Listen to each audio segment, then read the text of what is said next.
Time now for everybody's favorite guessing game, What's My Line? Brought to you by Remington Rand, makers of the world's #1 electric shaver, the Remington. Now, let's all play What's My Line?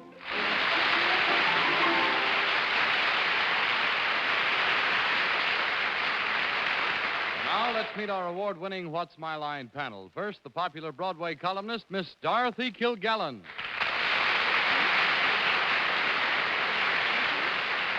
And on my left, a gentleman who is just a little bit dizzy because he's just been fanned by a couple of orchids. Mr. Fred Allen. Thank you very much. And on to my left, ladies and gentlemen, we had that out last week, John. The man wrote me from Buffalo and said, at my left. And this week I had 4 letters saying to my left. Yeah. And to my left is right? I had a letter, too, this week about to my left, so I guess we better stay with that, huh? I think so. And since you are to my left, I will say only simply Miss Arlene Francis, to my left. Thank you. That clears up our English for tonight. And to my left, the publisher of Random House, author, lecturer, bon vivant, Bennett, Cerf.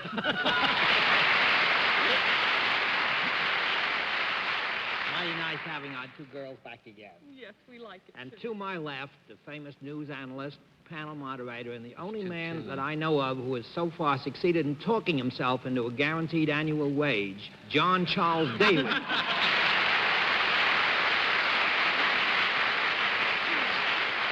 you, Bennett. Good evening, ladies and gentlemen, and welcome to What's My Line. Once again tonight, I think especially tonight, we have some very intriguing and interesting occupations that have been brought along by some very nice people who have only one goal.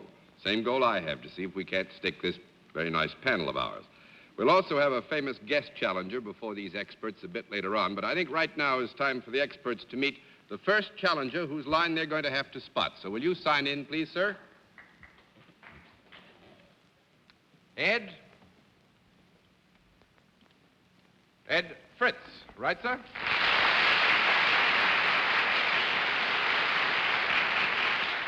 And where are you from, Mr. Fritz? Hollis, Long Island. I beg your pardon, sir? Hollis, Long Island. Hollis, Long Island. Well, that makes you neighbor to all these 4 people sitting over here in consideration of their residence in New York. So why don't you go over and be neighborly and let them have a look at you, will you? Fritz. Sir? See you. Hello. Me first. No. Hello, Mr. Fritz. Hollis. All right. Yeah, the racetrack, isn't it? Mr. Fritz, will you come over here and sit down next to me? You've had a chance to meet the panel. More important, they've had a chance to look at you.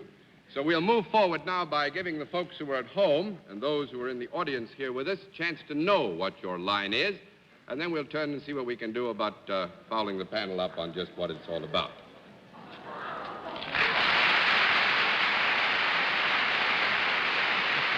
All right.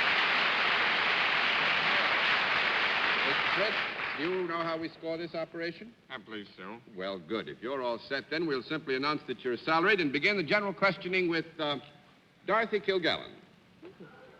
Do you work for a profit-making organization, Mr. Fritz? No, I don't. That's 1 down and 9 to go, Mr. Allen. Do you work for some branch of the government? Yes, I do. You don't work at Hollis, though. You're not stationed at Hollis. No, sir. Are you in some branch of the military? No, sir. That's 2 down and 8 to go, Miss Francis. Do you work for the federal government? Yes, I do. Are you usually stationed in Washington? No, I don't. 3 down and 7 to go, Mr. Cerf. Mr. Fritz, do you have anything to do with the Revenue Department? Yes, I do. Oh, you do? Is Wants it to see you the later. part of the department that takes money in? Yes? Does it have anything to do with taxes? No, sir.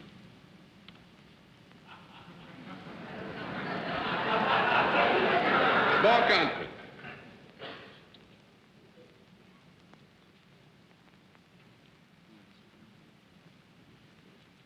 We could have a commercial in here. I mean, Mr. Fritz is concerned that there might be some confusion created if we gave you a flat no on the issue of taxes, Bennett, so we're going to revise the answer and give you a yes to your last question. You may continue. Well, that doesn't seem to help me very much. Mr. Fritz, have you anything whatever to do with currency, United States currency? I mean, in terms of its manufacture, distribution, et cetera, and so Well, forth? collecting money in any way. Yes, sir. You do collect money, but not necessarily for taxes. Is that right? There were other things you collected for. Well, let us say that Mr. Fritz comes into contact with money, as do all of us, and that in some degree at least we might say that his occupation has to do with taxes, and these are all sort of generally in the area of his occupation. Do you give people anything in exchange for the currency that they turn into you?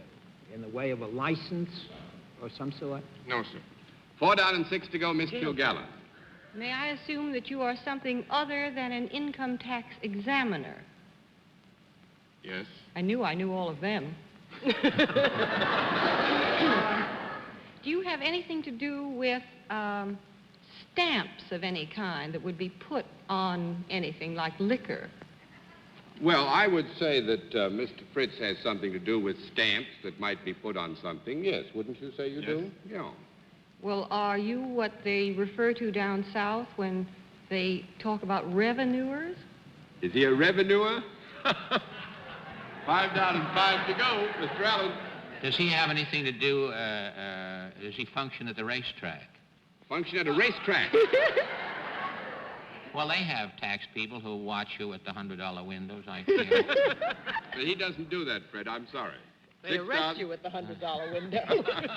6 down and 4 to go, Miss Francis. Do you have anything to do with the Postal Service at all?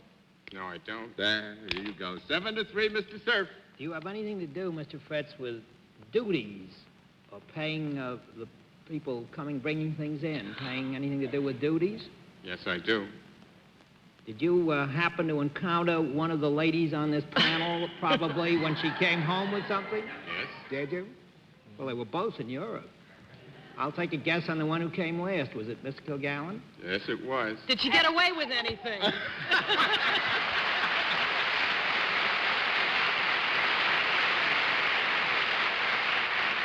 What is the formal designation we're looking for, Bennett?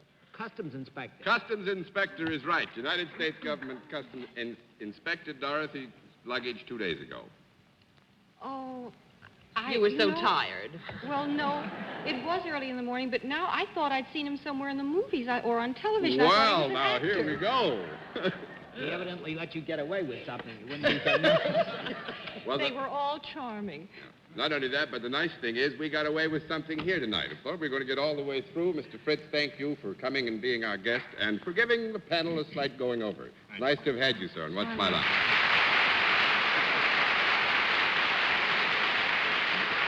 All right, panel.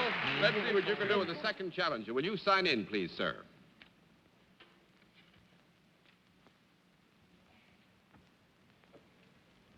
Elliot, with 2 L's and 2 T's.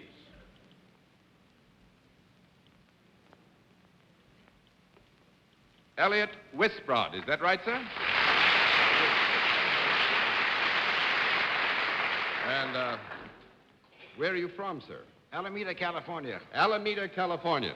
Fine. That's nice country, nice weather out there all the time. Yes, sir. Like lots of exercise? Take some, would you? Walk down in front of the bell. Do that again, will you, Mr. Whisper? I want to hear the sound. What is the sound? Yeah. Hollow. Oh, strong. Hello, Mr. Whisprod. Hi, Wisprod. How are you? Hi, Mr. Allen. Fine, thank you. How are you doing, Mr. Doctor? All right, Mr. Wisprod, over here now, if you will, and sit down next to me, and we will let the folks who are at home, those who are in the theater with us, know what your line is before we put the panel to work. So let's take care of that, and then see how well the panel can do with challenger number 2 for tonight. All right. Mr. Wisprod, you know how we score, do you? I guess I do. You got that all set. Would you come a bit closer and make yourself comfortable? Just lean a bit to the microphone, sit up straight, bulge your muscles, and you're all ready to go. Yes, sir. Okay, then Mr. Wisprod is self-employed. And let's begin the general questioning with Fred Allen. Mr. Wisprod, he looks rather like a sly gentleman, John. I think we're in for some trouble. Is there a product involved in what you do, Mr. Wisprod? Yes, sir. Is there a, is this product, to use the word loosely, is it a useful product? Yes, sir. It is a useful product. I know a great many of the sports styles originate out in California in clothing, and is this something that could possibly be worn? Yes, sir. could be worn. Is it something that might be worn for a special occasion? Yes, sir. Would I be right in assuming that I would have no particular need for this particular product? Oh, now, wait a minute. I'm only asking a simple question, John, because I'm a simple fellow, and I... Oh, I would say this, Fred, considering that you are, rather generally known to be conservative in tastes, etc., we might say that it would be fair to assume that you wouldn't have any great interest in it, yes.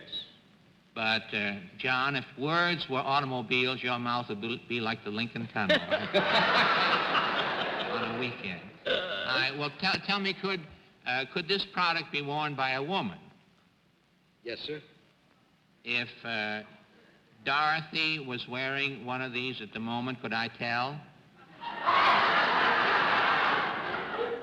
Not very well. I couldn't. Well, now, wait a minute. We got to have a small conference. Oh, my God. No, I would say this, Fred. If Dorothy had one on, we would assume that you'd be aware of it. I would be aware of it. Yes. I would be able to tell. Yes. Is this something that a girl might go around without during the summer months? Go. Oh, I think it's possible this is something that a girl would go around without during the summer months, yes. I think I've had about enough, John. I am not an authority on what girls go around without during the summer. I hasten to assure you, Mr. Allen, that I am not an authority on this subject either. Well, I certainly hope Mr. Wisbrod is, because somebody... I think I'll pass to Arlene. All right, Miss Francis. Is it safe to assume that this is something that Dorothy would not ordinarily wear under any circumstances? Yes, I would think so. Yeah. Is it something that might be worn by something other than a human being? No, ma'am. No, that's 1 down and 9 to go, Mr. Cerf. Mr. Wisbrod, would this thing be worn to correct or improve some possible health or deficiency of some sort? 2 down and 8 to go, Miss Kilgallen. As a matter of fact, would you be likely to be in very good health if you were wearing one of these things? Well, let us say that it would be fair to assume, Dorothy, that if you were to wear one of these things, you'd be in good health when you were wearing it. When you... It isn't the kind of thing, for instance, you would wear if you were ill. Mm-hmm. Would you ever wear it out of doors? Yes. Would you ever wear it, would men be more inclined to wear this than women? Yes. Yes. I think so, yeah. Would this sort of thing ever appear in a motion picture? Or has it ever appeared in a motion picture? I would think so, wouldn't Yes. you? Yes, I would think so. When the person is wearing this, is he usually attired in something other than what Fred is wearing now? When a person is wearing this, we lost the last end of the question. Well, is the rest of his clothing, assuming that this is some special type of thing, is the rest of his ensemble different from what Fred is wearing now? Is it different? No, I would say that contrarily, when somebody were wearing this, we would have a right to assume that the rest of the ensemble would be perfectly usual and normal, and that'll make it 3 down and 7 to go, Mr. Allen. Is this something that's worn by children? By children? No, sir. No, I don't think so. This is not for children. 4 down and 6 to go, Miss Does this Francis. have- I'm going to give you 1 more minute. Does this go around the person when it is on? Partially, yes. Partially. Does it have a restraining influence of any kind? Restraining influence. Is that what I said, John? That's what you I said. can't believe it. 5 down and 5 to go, Mr. Cerf. Mr. Wisbrod, is this worn in a particular part of the body? Yes, sir. Would it be below the waist? Below the waist. Isn't that just like Bennett? No, it's Good not. heavens. That's 6 down and 4 to go, and I'm going to flip the rest of them because I just don't think you're getting close to it, so Mr. Wisbrod will get the good full prize by default. He makes and tests bulletproof vests.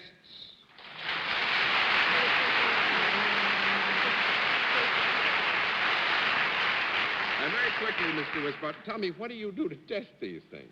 Well, I put it on my own body and let them do the shooting in order to convince the customer. My. I do think they have a restraining influence, John. I don't think you gave me an honorable answer. Furthermore, they cure a deficiency. Anybody who wears a bulletproof vest has a deficiency. Well, how does, John, if things go wrong, how does Mr. Whizbrow get the lead out? On that happy note, I won't try to answer, Mr. Whisper. Thank you for being a very interesting guest. Nice to have had you on What's My Life. Goodbye. All right, we'll meet tonight's mystery guest in just... We come to the special feature of our program, the appearance of our mystery celebrity, for which my friends on the panel are blindfolded. The blindfolds all in place, panel? Yes, sir. Good. Will you come in, mystery challenger, and sign in, please?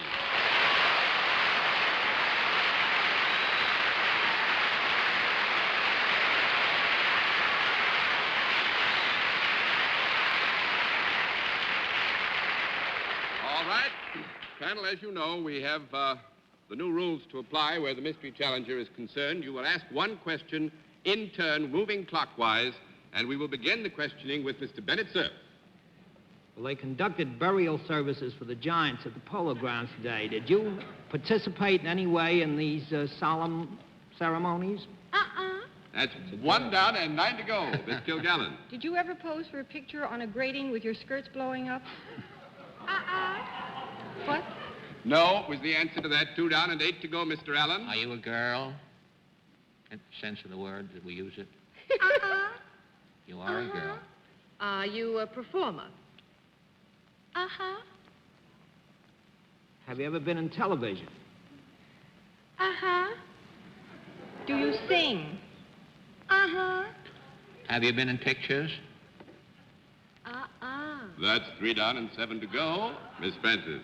Fred, the girl said no to you. I can't understand it. Are you considered a leading woman? 4 down and 6 to go, Mr. Cerf. Are you on a regular weekly television program? Miss Kilgallen. Ooh. I'm so new at this now. Are you married? Are you Jane Froman? Jane Froman, did you say, Miss That's what I said. I'm not going to blame 5 down and 5 to go, Miss Francis. Is singing what you are best known for rather than performing as an actress? Is that yes or no? That's a yes, yes. Mr. Cerf? I've got that same old feeling. Is there more than one of you around here?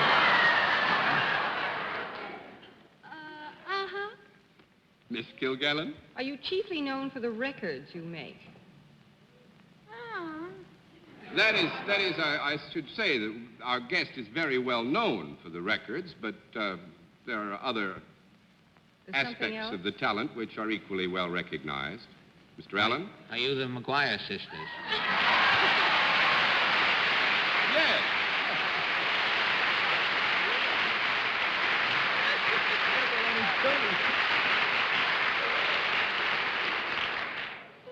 And I was just hoping for a chance to get a conference. Imagine I wondered me who was getting still in with the Arthur. middle of... What's that, Fred? I wondered who was still with Arthur, and I arrived at the... This program's getting more crowded every week. And Mrs. John Teeter, by the way, answered properly the question, are you married? And you all, I think, know John is a colleague of ours in the Runyon Fund. And so I don't want to let him go. I would like to find an excuse to keep him here for longer. I think we make a wonderful foursome, don't you think?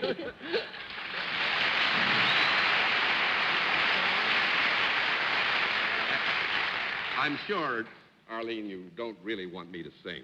Not you. No, you're absolutely right. But I thought maybe they'd sing sort of a farewell chord. Can you give us a chord? Good night, sweetheart. Well, it's time to go. Thank you very much.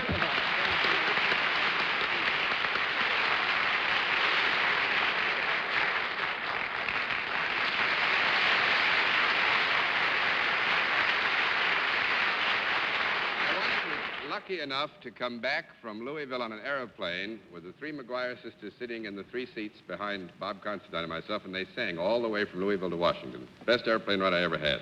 Well, panel, let's see what you can do now with a final challenger. Would you sign in, please, sir?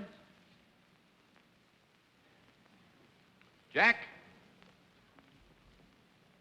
Jack Conroy, is that right, sir? Where are you from, sir? Los Angeles, California. From Los Angeles, California. Will you look at the panel? Panel, will you look at Mr. Conroy? It's a That's pleasure. fine. We're saving time. Come along, Mr. Conroy.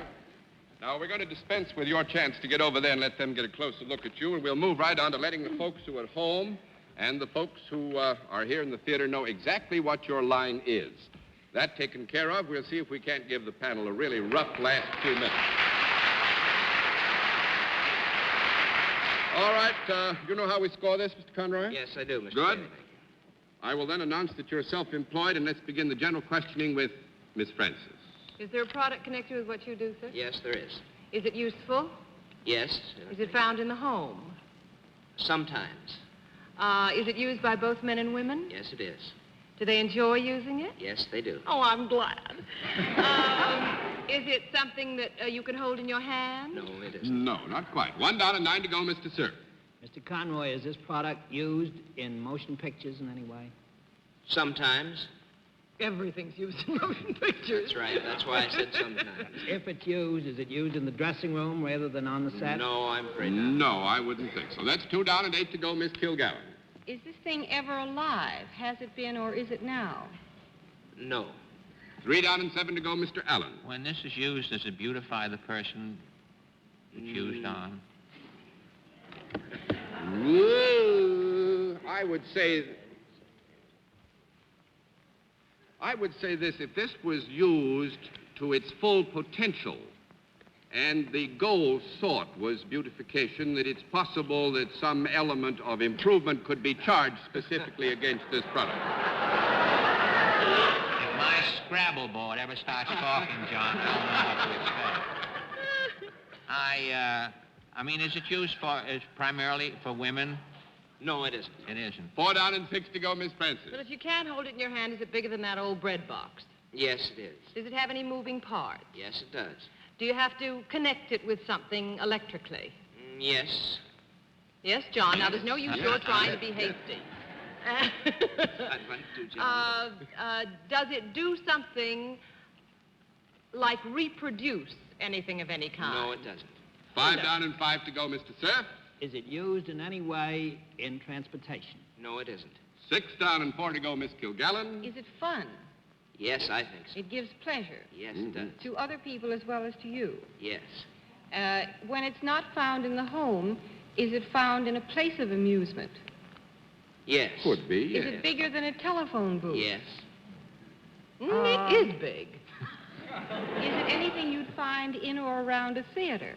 No. No, I would not say. 7 down and 3 to go. I'm going to give you time for a couple of questions, Mr. Allen. Is it used at a place like Coney Island? I would Somebody not thinks think so. yours was, would you? No. No, I wouldn't think so. Not Coney Island. One question, Miss Francis?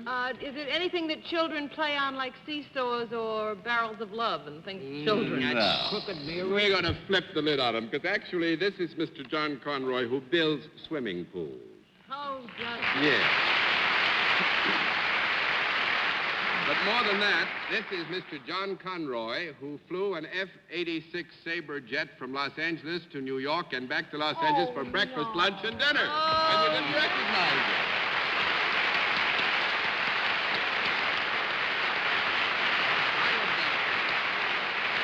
I would like to say one thing, if I may, John. I know that you've won great kudos for your flight, and very properly so, but the significant part of it to me is that John is a National Guard flyer.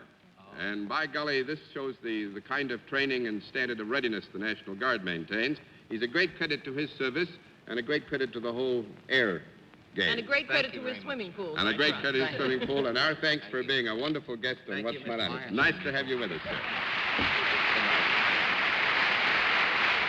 And now, before our panel says good night, may I remind you to tune in again next Sunday at 10:30 p.m. Eastern Daylight Saving Time, when once again we invite you to play What's My Line? For other localities, check your local listings for the date and time of our weekly series. And we will have a little swimming pool package for each member of the panel and sent right to his home. But now, until next week, This is John Daly saying, nice to have you home and good night, Miss Dorothy. Thank you, John. I could have stayed in Paris. Good night, Fred. Good night, Dorothy. Good night, Arlene. Good night, Fred. Good night, Bennett. Fred says some night we ought to have a poof operator on as a profession. Good night, John. Have a what, A Bennett? poof operator. Girl who operates the poof. It's a girl who just sprinkles poof. A squeezer.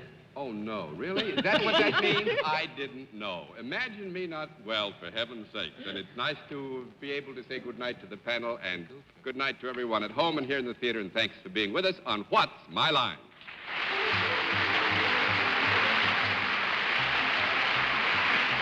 Transportation for What's My Line is arranged through American Airlines. American Airlines, the country's leading airline, now serving the United States, Mexico, and Canada. This has been a Mark Goodson, Bill Codman production in association with the CBS Television Network. Be sure to watch Remington Rand's new television program, Caesar's Hour, on another network. Check your local listings for time and station.